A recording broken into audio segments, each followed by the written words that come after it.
ओमफ्राय हा क्लास 12 बबे कलेजाव फरायो नों हा ओमफ्राय गामिया फुटबलजरा बेसेबां जाखो बे गुवाहाटियाव फैनाया हा ओमफ्राय बे खामानियाव खेबबेसे थांखो बिदि हा सोरजों मा हारिजों थांदों बर' गोजा अबेनि बर'फ्रा अबेनि मा मावो हा बे बेसेबां होलांखो माने सासे सेंग्राया 10,000 खरि हा ओमफ्राय मा हटेलाव थायोना सोरबा न'आव थायो हा हा हटेलाव थायो बेनिफ्राय गुवाहाटियाव नों माबोरै फैजेनखो ओमफ्राय नोंसोरखौ बे खामानियाव सोर फाथायो सोर लेंहरो खिथालाय ओमफ्राय सोर बिदि माबा खामानियाव बाहायखो नोंसोरखौ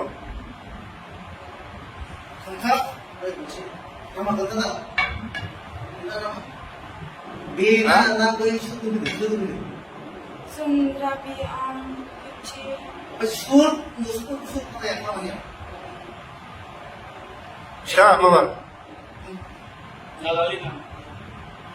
दा नोंसोरखौ फाथायग्राया मा नाम फिथा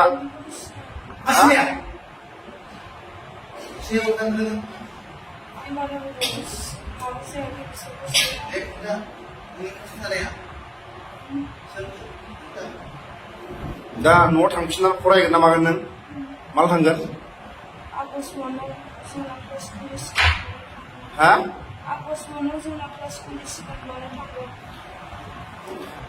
डाइरेक्ट नोंसिनि आफाखौ बे भिडिअनि गेजेराव लिंहर गामिनि गेजेराव नोंसिनि न'खरनि मानसिखौ गामिनि सेक्रेटारि प्रेसिडेन्ट नों मोनथिना मोनथिया गामिनि हा दे खिथा नोंखौ सोर लिंहरा मोखा थिखां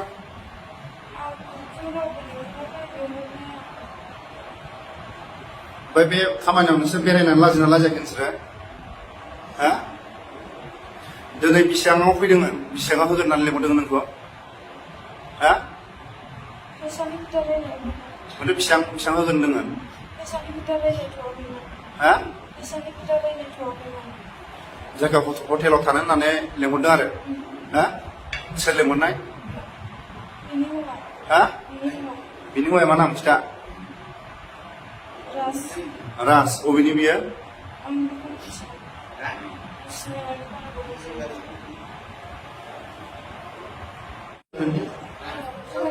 दे फार्स्टआव खिथा गावनि ओरैनिफ्राय बोरै फैजेननाय खिथा दे खिथा दे खिथा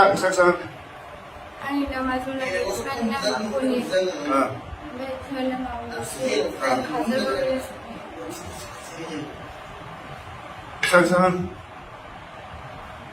हा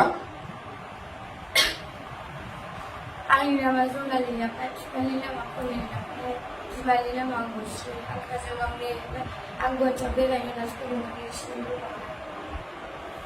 ओमफ्राय गाज्रि खामानियाव थानाय खेबबेसे जाखो हटेलाव थानाया बबे हटेलाव थादों खिथा हरसे थाखायो हटेलाव नामा हा हा दसेयाव 5,000 ओमफ्राय 5,000 थाखाखौ नों मा खालायखो रुम थानायाव ओमफ्राय बिदिनो थांखासिगोन नोंसोरना देहाखौ फानथाव हा ओमफ्रायथ' जेनेबा नोंसोरो 5,000नि होदावबाय नालाय जेनेबा बे जाय मानसिफ्रा फैदों बिसोर बर' दा हा सेंग्राफ्रा बहानि सेंग्राफ्रा हा बहानि बबेनि सेंग्राफ्रा खिथा हा हा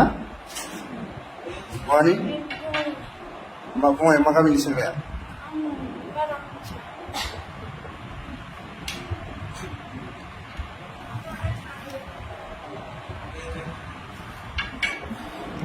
बिसोर गासिबो आरो ना माने 5,000 10,000 थाङो आरो बिसोरो 5,000 10,000 बुजिबाय ना 5,000 10,000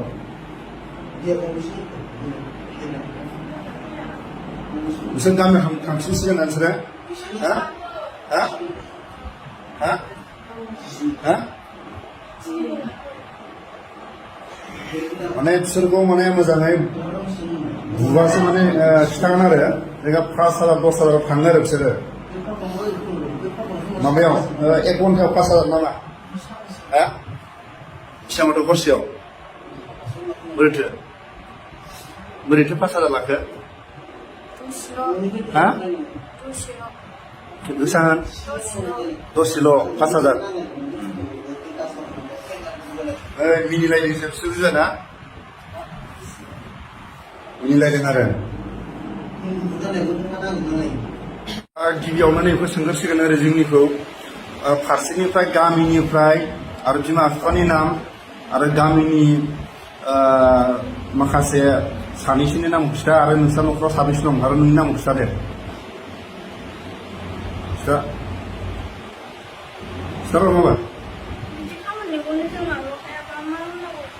हा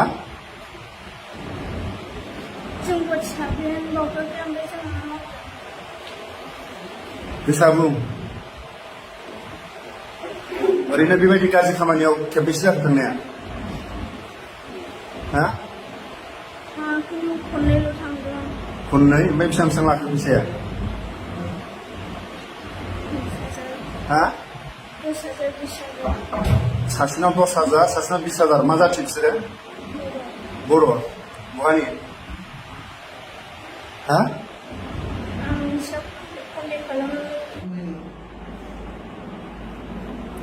एक्सन बिबि सासन आरो मोनबावाखै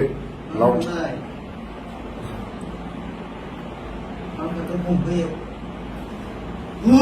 मानो खारनाय खिथालाय देलाय नै मानो खारनाय खिथा दे मानो खारनाय खिथा दे बे खिथा दे दे मानो खारनाय खिथा एसे मोजां मोजां गथ'फ्रा मा दं दे खिथा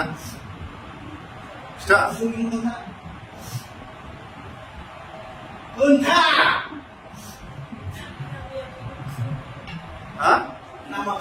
गोसा बेबो मोनगोन थांना थाङाखै खिथा थाङा बिसोरो थाङो दा हा थाङा थाङाखै बे खिथा बेथ' मोनखागोन दे खिथा दे थाङो दा थाङा खिथा डेन्जार बुस्थु आरो बिसोर ना माने खुगा सिया माने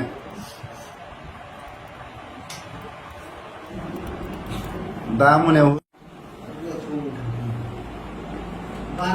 हरनि 12ता 1टायाव जोंनि बर' सिख्लाफ्रा हटेलाव थाग्रा माने दसे समावनो 5,000 10,000 बिसोरो दसे समावनो 5,000 10,000 बिसोरो जोंनि बर' नैबे बर' गथ'फोर आरो बेखौ जोङो दिनै गुवाहाटियाव थानाय एक्स एनडिपिफ्रा हमनानै मोनो गासिबखौबो दा बिसोरनि बिमा बिफा दंना गैया गामि दंना गैया नै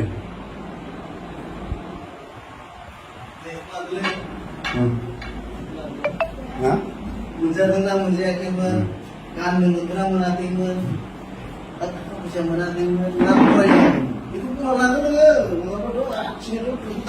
हरनि 12ता 1टायाव एक्स एनडिपिनि अपारेसन गुवाहाटियाव माने गाज्रि देहा फाहामग्रा आरो जाय बिथांमोननि माखासे एसेमान दंबावो बिथांमोना जाय लिंकआव फैयो बिथांमोननि मुंखौ जों लाजोब्बाय बिथांमोनाबो माने खारग'नो हानाय नङा आरो दा बिथांमोननि बुंनाय मथेबा माखासे बर' राइडारफोरबो दं होननानै जों खोनानो मोनो बिथांमोननि खुगानिफ्राय आरो जायफोर बिथांमोननि माखासे साप्लाइमेन बिथांमोना माने फ्लेटआव थायो जाहैदों माने थाखा फैसा गोनां गारि गुरा गोनां नायदो